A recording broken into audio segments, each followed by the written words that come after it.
Hej, mit navn er Sebastian Petersen. Jeg er miljøformand for Nationallisten og vil i dag gerne snakke lidt om, hvad jeg beskæftiger mig med i hverdagen. Til hverdagen så vil jeg starte hjemmefra med, at jeg er grøn derhjemme. Jeg foretrækker at cykle til skole frem for at tage bilen. Jeg foretrækker også at køre i miljøvenlige biler og med miljøvenlig benzin. Derudover, når vi ankommer på arbejdet, så beskæftiger jeg mig meget med Danmarks miljø, såsom at grundvandet, vi skal huske at sikre og bevare grundvandet, fordi vi har et rigtig godt grundvand her i Danmark.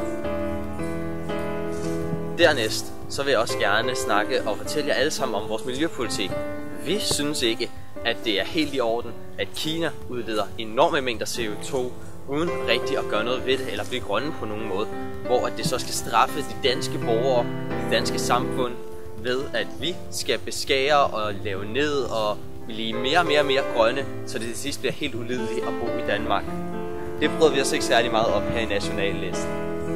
Og det er en af de ting, vi meget gerne vil ændre i Nationallisten.